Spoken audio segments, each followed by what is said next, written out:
The hallway smelled like antiseptic and heartbreak.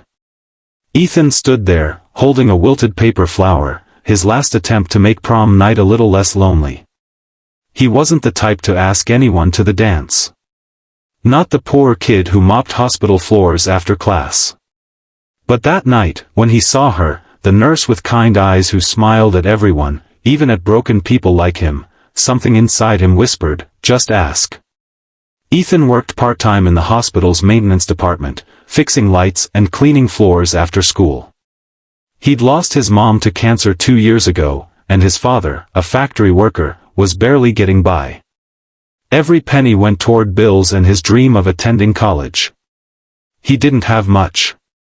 But he had heart. One evening, as he was mopping near the pediatric ward, he saw Nurse Lily again, the one who always stayed late reading stories to sick kids. Her laughter carried through the hall like sunshine after rain. Gathering his courage, Ethan walked over. Nurse Lily?"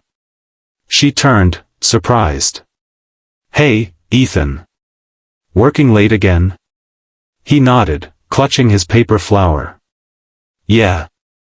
I was wondering if," he hesitated, his voice trembling.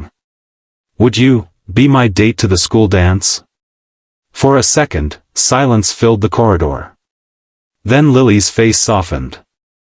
"Your school dance," she said, smiling gently. "You're asking me?" Ethan nodded quickly. "I know it's silly. You're older, and probably busy, but I just thought." "I'd love to," she interrupted, eyes sparkling. When Ethan told his classmates, they laughed. "Dude, you asked a nurse to prom?" One snickered. "Couldn't even find someone your own age?" Maybe she felt sorry for him, another whispered. Ethan tried to ignore them. But the words stung. He spent the week saving money to rent a suit, nothing fancy, just clean and pressed. He even borrowed his dad's old tie. The night of the dance, he waited outside the school gym, his hands shaking. When Lily stepped out of a black car, wearing a simple blue dress that shimmered under the streetlights, everyone went quiet. She looked like something out of a dream. Ethan froze. You look beautiful." Lily smiled. "You clean up pretty well yourself." Inside the gym, whispers followed them. "Isn't she too old for him? She's just humoring the poor kid." But Lily didn't care. She took Ethan's hand and led him onto the dance floor. As they moved slowly under the fairy lights, she leaned in and said, "You know, Ethan, you're braver than most people I know." He laughed nervously. "Brave?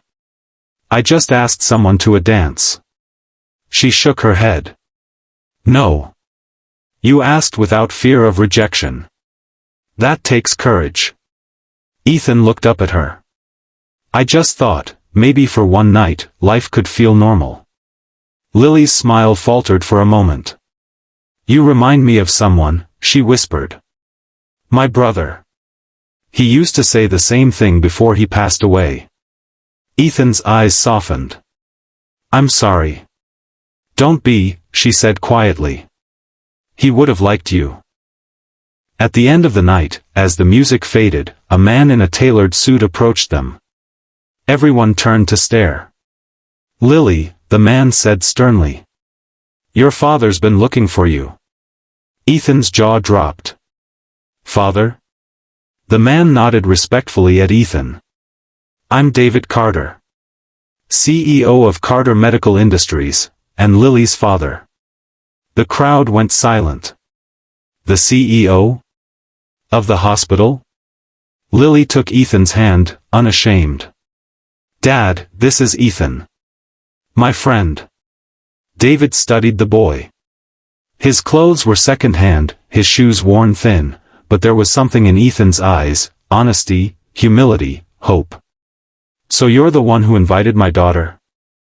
"Yes, sir," Ethan said, trying not to stutter. "I didn't know." "You didn't need to," David interrupted. After a pause, he smiled faintly. "She hasn't been this happy in months. Thank you for that." A week later, Ethan was cleaning the hospital floor again when Lily found him. "My dad wants to see you," she said. Nervous, Ethan followed her to the CEO's office. David stood by the window. "Ethan, I hear you've been working nights and studying full-time." "That's impressive." Ethan nodded. "Trying to save for college, sir." David handed him an envelope. "Consider this an early acceptance letter to the Carter Foundation Scholarship. Full tuition, books, everything." Ethan blinked. "Wait, are you serious?" Lily smiled. "He's serious. You earned it." Tears filled Ethan's eyes. "I don't know what to say." David placed a hand on his shoulder. "Just keep dancing through life the way you did that night, with courage." Months later, Ethan stood on campus, looking up at the university gates.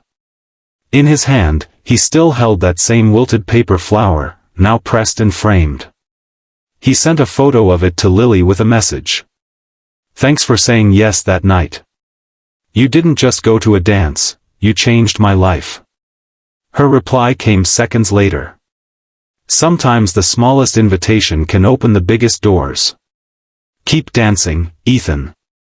And for the first time in years, Ethan smiled, not because of luck or money, but because someone had seen him when no one else did.